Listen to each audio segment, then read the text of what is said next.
नमस्कार साथियों, मैं सीमा गुप्ता आज फिर आप सभी के बीच निबंध से संबंधित क्लासेस लाई हूँ। जी हाँ साथियों, मैं सीमा गुप्ता फिर आज आप सभी के बीच निबंध से संबंधित क्लासेस को लाई हूँ और आज के इस निबंध में मैं आप सभी को स्वच्छ भारत पर निबंध लिखना बताऊँगी। और इस निबंध में आप ऐसे ऐसे बिंदुओं को देखेंगे जो निश्चित रूप से आपके निबंध लेखन शैली में सुधार करने में बहुत ही सहायता प्रदान करेगा।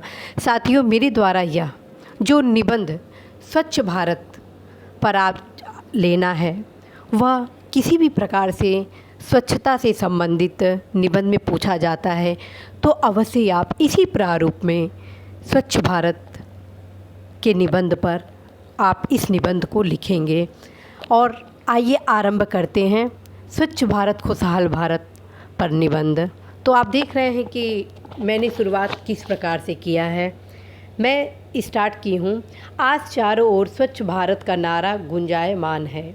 आज चारों ओर स्वच्छ भारत का नारा गुंजायमान हो रहा है और हो भी क्यों ना, क्योंकि किसी भी देश की संस्कृति का असर उसमें प्रचलित साफ सफाई के तौर तरीक़ों पर पड़ता है। समाज के रूप में भारत में स्वच्छता की लंबी परंपरा रही है जो हमारे बहुमूल्य सांस्कृतिक विरासत, हमारी मान्यताओं और जीवन शैली में रची बसी है। आप इस पैराग्राफ को फिर से देखिए।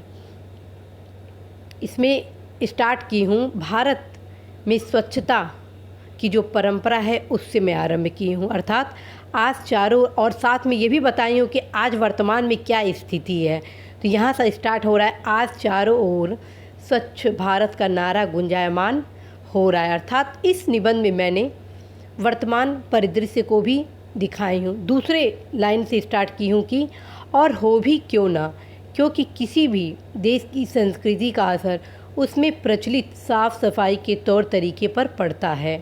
समाज के रूप में भारत में स्वच्छता की लंबी परंपरा रही है जो हमारे बहुमूल्य सांस्कृतिक विरासत, हमारी मान्यताओं और जीवन शैली में रची बसी है।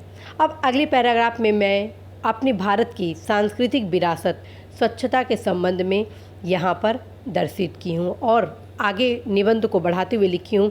विभिन्न आस्थाओं वाले लोगों की खान प्रक्षालन, मंजन आदि जैसी दैनिक क्रियाएं और भारत की विभिन्न त्योहारों के सुअवसर पर घरों में साफ सफाई का अभियान एवं जल, अग्नि, पृथ्वी, वायु, आकाश जैसे पंच तत्वों में संतुलन स्थापना के लिए पर्यावरण एवं स्वच्छता के महत्व को दर्शित करता है। फिर से देखिए दूसरे पैराग्राफ में मैंने क्या लिखा है। विभिन्न आस्थाओं वाले लोगों के स्नान, प्रक्षालन, मंजन आदि जैसी दैनिक क्रियाएं और भारत की विभिन्न त्योहारों के सुअवसर पर घरों में साफ सफाई का अभियान एवं जल, अग्नि, पृथ्वी, वायु, आकाश जैसे पंच तत्वों में संतुलन स्थापना के लिए पर्यावरण एवं स्वच्छता के महत्व को ही दर्शित करता है।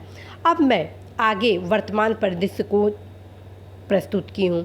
आज देश के कोने कोने में अपशिष्ट प्रबंधन के लिए नित्य नए कार्य किए जा रहे हैं, वहीं दूसरी तरफ अनेक स्वच्छता पर गीत गाए जा रहे हैं, अर्थात वर्तमान परिदृश्य को मैं यहाँ पर दर्शित की हूँ। स्वच्छता के गीत कौन से गाए जा रहे हैं?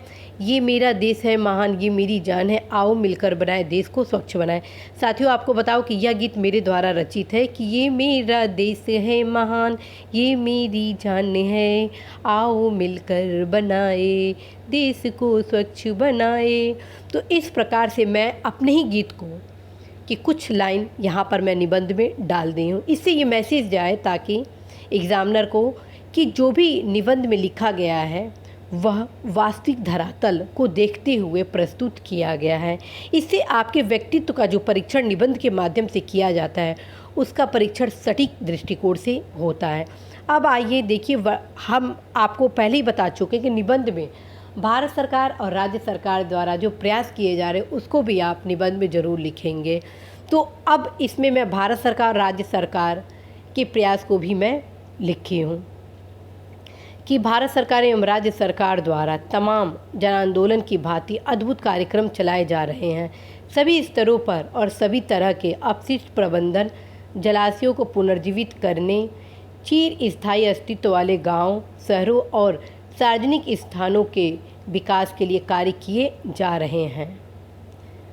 और आगे कुछ योजनाओं का मैं नाम भी दी हूँ।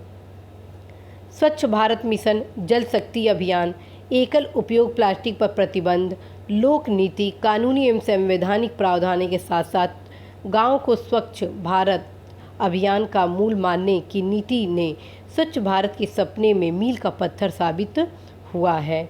बावजूद अभी भी बहुत सी ऐसी कमियां हैं। अब मैं देखिए सारा उपलब्धियां बता दी, भारत सरकार और राज्य सरकार की योजनाओं को भी बता दी। अब मैं यहाँ पर जो समस्या है उसको मैं बता रही हूँ कि बावजूद अभी भी बहुत सी ऐसी कमियां हैं कि अभी भी हमारे देश का सपना स्वच्छ भारत, खुशहाल भारत का सपना पूरा नहीं हो पाया है, क्योंकि अभी भी लोगों के रहन सहन विचार में परिवर्तन नहीं आया है, जिसके कारण अभी भी खुले में शौच मुक्त सपना साकार नहीं हो पाया है। अभी भी लोगों की मानसिकता में सुधार नहीं आया है, जिससे प्राय सड़कों, सार्वजनिक स्थानों पर गंदगी हम देखते हैं।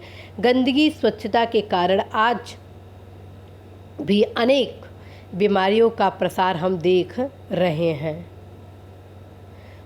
कुल मिलाकर स्वच्छता के सभी नारे अभी भी अधूरे दिखते हैं, जब व्यक्ति यह जानते हुए भी गंदगी फैलाता है कि आज हमारे देश में स्वच्छता जन आंदोलन चौमुखी दिशा में आगे बढ़ रहा है। अतः हमें इस व्यवहार मानसिकता को बदलने के साथ कुछ अतिरिक्त कार्य भी करना होगा, ताकि हम बापू के सपने को साकार करते हुए अपने देश का समावेशी विकास कर सकें। स्वच्छ भारत का सपना पूरा करने के लिए पंचायत को, अब यहाँ पे इस अगले पैराग्राफ में आपके क्या सुझाव होंगे वो मायने रखते हैं, और इसी पर ज़्यादा नंबर एग्जामिनर द्वारा दिया जाता है, क्योंकि निबंध में देखा जाता है कि आपका जो क्वालिटी है वो किस स्तर का है, क्या आप समस्या का समाधान करने की क्षमता रखते हैं। इस वजह से जो लास्ट पैराग्राफ होता है उसके ठीक ऊपर वाले पैराग्राफ में आप कुछ सुझाव देते हैं, ताकि उस विषय सामग्री से संबंधित समस्या का निदान किया जा सके। तो समस्या का निदान कैसे है, तो देखिए, स्वच्छ भारत का सपना पूरा करने के लिए पंचायत को केंद्र मानते हुए प्रत्येक माह स्वच्छता पुरस्कार का वितरण स्वच्छता कार्य बढ़ाने हेतु जरूरी कदम होगा। प्रतीक चिन्ह, बधाई संदेश, शपथ आदि के माध्यम से स्वच्छता के जन जागरण को बढ़ाना होगा। चूँकि देश के भविष्य बालक होते हैं, अतः अनिवार्य रूप से सभी विद्यालयों, महाविद्यालयों, शैक्षणिक संस्था आदि में प्रतिदिन स्वच्छता की शपथ दिलाना होगा कि हम रहेंगे स्वच्छ, रखेंगे अपने आसपास के वातावरण को स्वच्छ तथा सबको यह याद दिलाएंगे। और अगले पैराग्राफ में मैं लिखती हूँ, यह बेहद ज़रूरी है कि भारत के हर घर में शौचालय हो, साथ में खुले में शौच की प्रवृत्ति को भी हमें ही दूर करना होगा। नगर निगम के कचरे का पुनर्चक्रण और दोबारा प्रयोग, सुरक्षित समापन, वैज्ञानिक तरीके से मल प्रबंधन को लागू करना होगा। स्वच्छता के प्रति भारतीय लोगों की सोच, दृष्टि तथा स्वभाव में बहुआयामी परिवर्तन लाना होगा। सार्वजनिक क्षेत्र के साथ निजी क्षेत्रों की हिस्सेदारी बढ़ानी जरूरी होगी। तो यहाँ पे आपने समस्त उपाय बताया, एक पेज लगभग आपने उपाय बताया, जो कि सबसे महत्वपूर्ण अंग होता है। अब इसका अंत हम कैसे करेंगे, तो अंत के पहले देखिए, प्रत्येक दशा में हम अपने आसपास के वातावरण को गंदा नहीं होने देंगे कि मानसिकता को बढ़ाना होगा, तब कहीं जाकर स्वच्छ भारत, खुशहाल भारत का सपना हम साकार कर सकते हैं। और अंत पैराग्राफ में देखिए मैं निष्कर्ष कैसे की हूँ। निष्कर्षतः हर नागरिक का हो यह सपना, स्वच्छ हो संपूर्ण भारत अपना, क्योंकि जहाँ स्वच्छता होती है वहीं सुख, समृद्धि एवं विकास का मार्ग प्रशस्त होता है, और जहाँ ये कारक होते हैं वहीं वास्तविक जीवन का आनंद होता है। अतः अब हम सबका यह नारा है, देश को हर हाल में स्वच्छ बनाना है। तो साथियों, आपने देखा इस निबंध को कि मैं कैसे हर बिंदुओं को इस निबंध में शामिल की हूँ और एक अच्छा निबंध लिखने का प्रयास की हूँ, और यह दिखाने का भी प्रयास की हूँ कि यदि मैं प्रशासक बनती हूँ तो निश्चित रूप से मैं प्रदेश की दिशा और दशा को बदलने में अपना योगदान देती हूँ। तो साथियों, आपने इस निबंध में सब कुछ वे महत्वपूर्ण बिंदु को देखा जो कि एग्ज़ाम के पॉइंट ऑफ व्यू से बहुत ही ज़रूरी है। एक बार मैं पुनः यह निबंध आप सभी को पढ़कर सुना देती हूँ, ताकि आप सभी इसे अच्छे से समझ लें। अब चारों ओर स्वच्छ भारत का नारा गुंजायमान हो रहा है, और हो भी क्यों ना, क्योंकि किसी भी देश की संस्कृति का असर उसमें प्रचलित साफ सफाई के तौर तरीके पर पड़ता है। समाज के रूप में भारत में स्वच्छता की लंबी परंपरा रही है, जो हमारी बहुमूल्य सांस्कृतिक विरासत, हमारी मान्यताओं और जीवन शैली में रची बसी है। विभिन्न आस्थाओं वाले लोगों की खान पान, प्रक्षालन, मंजन आदि जैसी दैनिक क्रियाएं और भारत की विभिन्न त्योहारों के सुअवसर पर घरों में साफ सफाई का अभियान एवं जल, अग्नि, पृथ्वी, वायु, आकाश जैसे पंच तत्वों में संतुलन स्थापना के लिए पर्यावरण एवं स्वच्छता के महत्व को ही दर्शित करता है। आज देश के कोने कोने में अपशिष्ट प्रबंधन के लिए नित्य नए कार्य किए जा रहे हैं। वहीं दूसरी तरफ अनेक स्वच्छता पर गीत गाए जा रहे हैं कि ये मेरा देश है महान, ये मेरी जान है, आओ मिलकर बनाए देश को स्वच्छ बनाए। भारत सरकार एवं राज्य सरकार द्वारा तमाम जन आंदोलन की भांति अद्भुत कार्यक्रम चलाए जा रहे हैं।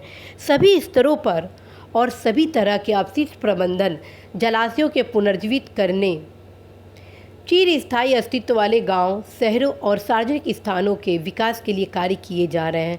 स्वच्छ भारत मिशन, जल शक्ति अभियान, एकल उपयोग प्लास्टिक पर प्रतिबंध, लोक नीति, कानूनी एवं संवैधानिक प्रावधानों के साथ साथ गांव को स्वच्छ भारत अभियान का मूल मानने की नीति ने स्वच्छ भारत के सपने को मील का पत्थर साबित हुआ है। बावजूद अभी भी बहुत सी ऐसी कमियां हैं कि अभी भी हमारे देश का सपना स्वच्छ भारत, खुशहाल भारत का सपना पूरा नहीं हो पाया है, क्योंकि अभी भी लोगों के रहन सहन, विचार में परिवर्तन नहीं आ पाया है,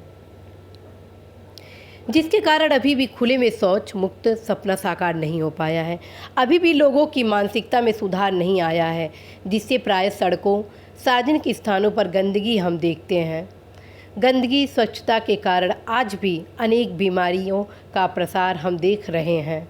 कुल मिलाकर स्वच्छता के सभी नारे अभी भी अधूरे दिखते हैं, जब व्यक्ति यह जानते हुए भी गंदगी फैलाता है कि आज हमारे देश में स्वच्छता जन आंदोलन चहुमुखी दिशा में आगे बढ़ रहा है।